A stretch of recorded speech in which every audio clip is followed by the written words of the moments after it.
Oke, nah kita langsung masuk aja nih Mbak Prima nih. Ya, Kan kalau kita lihat pertumbuhan ekonomi kita tuh udah luar biasa ya, tumbuhnya pesat ya. ya, Pertumbuhan ya di atas betul. 5% bahkan ya, Benar. 5,44% year on year. Nah ini kira-kira gimana sih pandangan dari MNC Aset sendiri terkait ekonomi nasional kita nih? Apakah saat ini tuh waktu yang tepat untuk investasi atau enggak nih Mbak Prima? Nah, kalau dari MNC Asset sendiri sih, ini disclaimer on semuanya ya. Kita sih eh, termasuk tim yang optimis.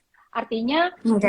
kita ngelihat bahwa PDB ini tuh memberikan sinyal-sinyal yang tentu baik banget gitu. Terus GDP kita tuh memberikan sinyal-sinyal yang baik banget ya kan, 5,4 kuartal 2 gitu. Terus selain itu juga sinyal baiknya juga dari BI rate kita ya kan, ini kan all time low nih gitu. Dan sampai kemarin sampai saat ini nih masih di 3,5% ya kan, 7 days reverse repo rate, which is itu artinya kita masih bisa menjaga inflasi kita masih tetap terjaga.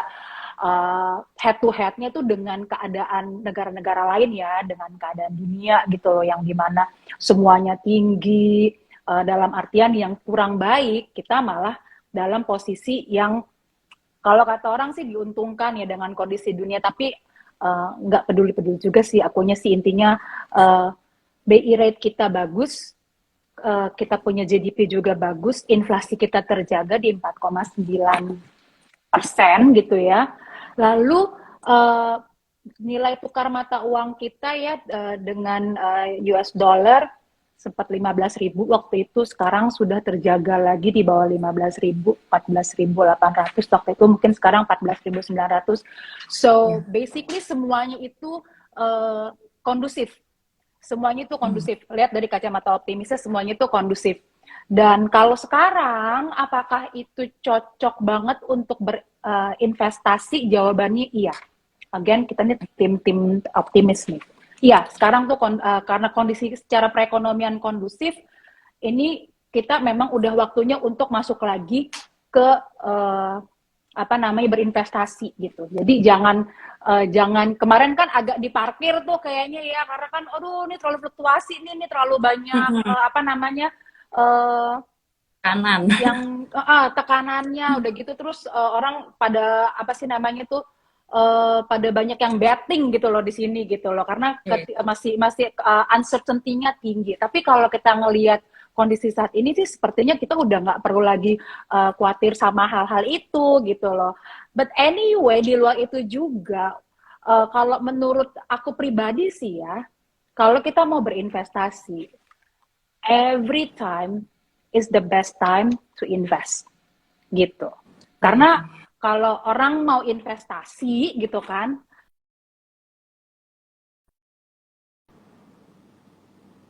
jauh ke depan berarti dia memiliki tujuan untuk mendapatkan nilai yang besar gitu kan, yang tinggi, dengan modal yang dia miliki sekarang yang belum sebesar dibandingkan dengan apa yang dia pikirkan bahwa ke depan gue akan dapat sekian. Contoh maksudnya gini, sekarang kita mau investasi nih, kenapa aku mau investasi sekarang? Karena aku pengen beli apa gitu kan di depan sana, atau aku pengen nanti apa tuh namanya, kita nanti pengen nanti pensiun atau apalah pokoknya yang di depan sana tuh yang membutuhkan dana yang besar. Karena itu modalnya dari sekarang gitu.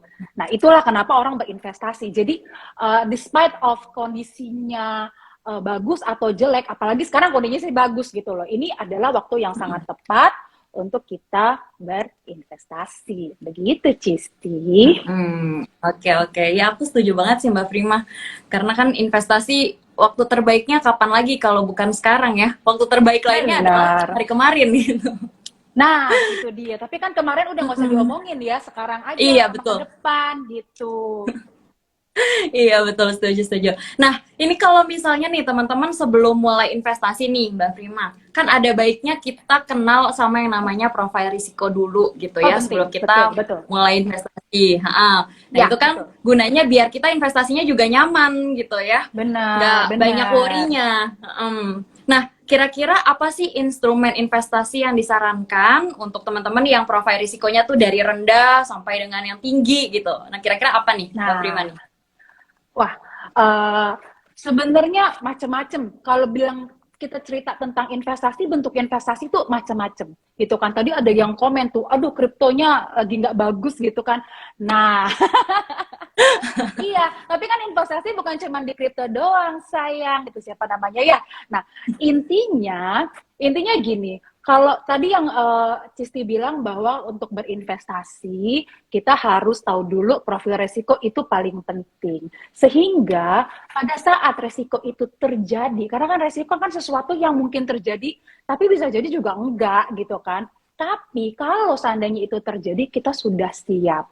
Jadi kita sudah bisa memanage resiko itu apabila terjadi. Makanya yang namanya investasi itu pasti mengandung resiko. Nah, dan itu kita mesti nggak tahu nih diri kita itu bisa menerima resiko yang sebesar apa.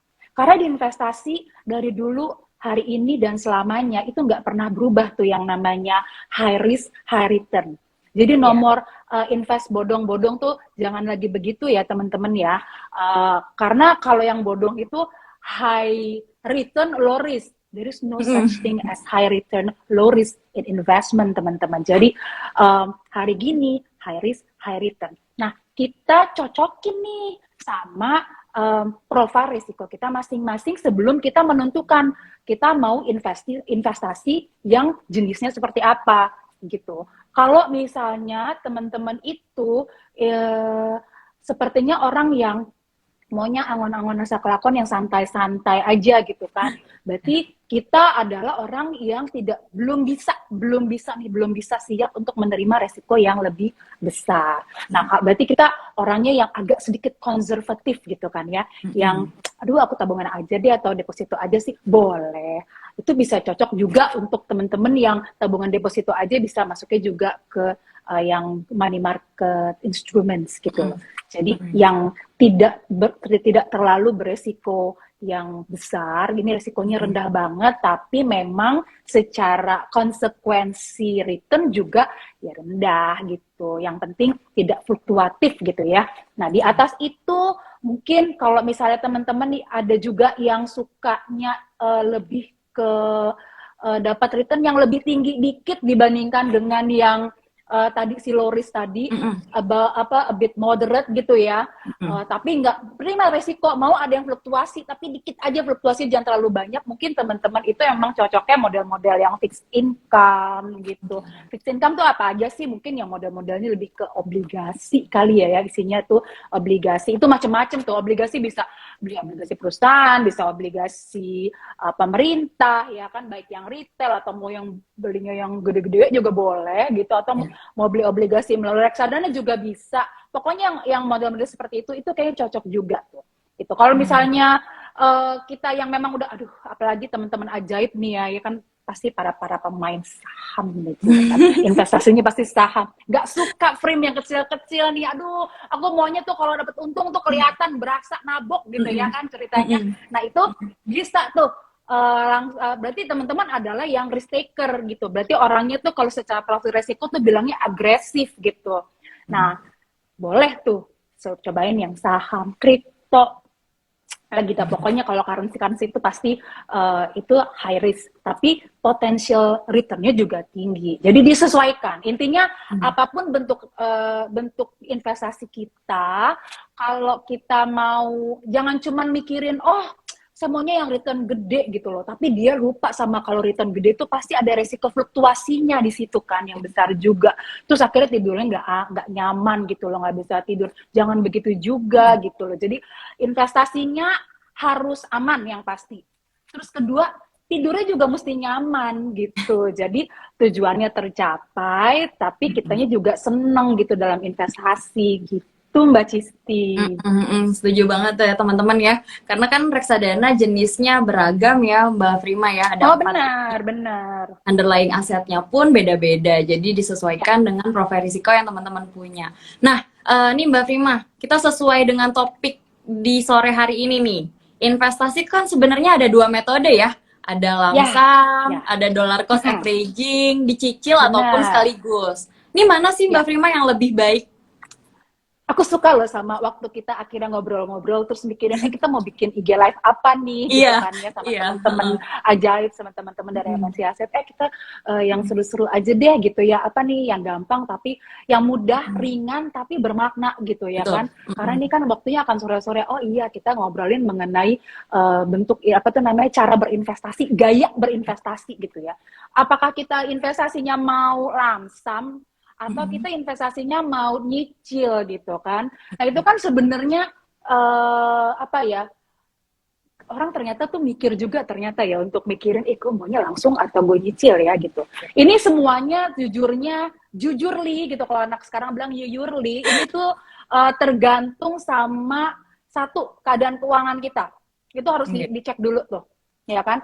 Satu kondisi keuangan nih, ini mesti dicek nih. Kedua, sama tujuannya. Tujuannya juga mesti sesuai.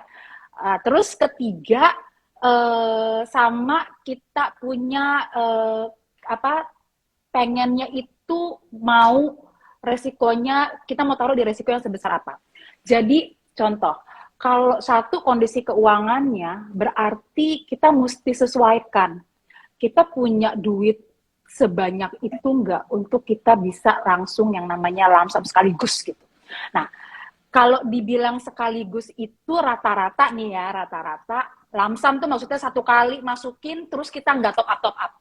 Nggak kita tarik-tarik juga. Nanti nariknya pada saat kita emang udah tercapai tujuannya atau tercapai jangka waktu yang kita inginkan, baru kita tarik tuh. Nah, itu satu kali aja masuk. Biasanya ini orang yang biasanya masuknya satu kali itu biasanya duitnya banyak, gede. Kalau taruh sekali gede, udah invest and forget gitu. Dia lupa, pokoknya dia nggak mau inget-inget lagi deh. Pokoknya saya udah nggak mau mikirin tentang investasi. Yang penting porsi investasi, alokasi investasi saya sudah jalankan. Saya mau mikirin lagi yang lain. Itu biasanya itu yang orang yang sukanya lamsam. Tapi kalau yang lamsam itu satu mesti punya dana yang besar. Kedua, memang kalau menurutku ini adalah orang-orang yang bisa membaca apa namanya orang-orang yang sudah mampu untuk mengerti mengenai kondisi ekonomi, pergerakan harga market segala macam dia itu udah bisa paham. Artinya kalau misal pada saat dia masuk dia beli terus besok harganya turun lagi dia nggak pusing tuh. Dia udah bisa terima gitu. Dia secara resiko dia udah bisa menerimanya, dia sudah bisa memanage itu gitu. Karena dia sudah berpikiran bahwa tujuan untuk berinvestasinya itu jangka panjang. Itu pasti udah mikirnya udah begitu tuh dia. Jadi dalam perjalanannya dia naik dia turun dia udah nggak terlalu pusing gitu. Nah itu orang yang biasanya mau berinvestasi langsung satu kali sekaligus dia nggak mau pusing lagi dia nggak mau liatin lagi nanti pada saat jatuh jangka waktu yang dia inginkan sudah tercapai atau nominal yang dia inginkan itu sudah tercapai baru dia tarik itu yang lamsam. Nah satu lagi nih kayaknya yang lebih cocok deh buat kita nih gitu kan buat kita Gen Z millennials gitu ya yang mungkin ya tapi anak sekarang tuh sultan jangan salah. Tapi buat ya kan, buat kita yang berpikir, aduh, aku tuh first jobber gitu loh, baru juga kerja nih ya kan, baru juga kerja kemarin mau saya investasiin, udah mesti traktir pacar gitu misalnya contoh gitu kan, terus baru mau investasi, mesti bayar ini itu, ya udah nggak apa-apa, yang penting ada niatnya dulu ya investasi. Terus kedua, kita udah harus mulai membiasakan diri untuk untuk menyisihkan. Jadi yang kedua itu yang kita bilang cicil gitu ya, kita nyicil itu bahasa kerennya itu dollar cost averaging gitu.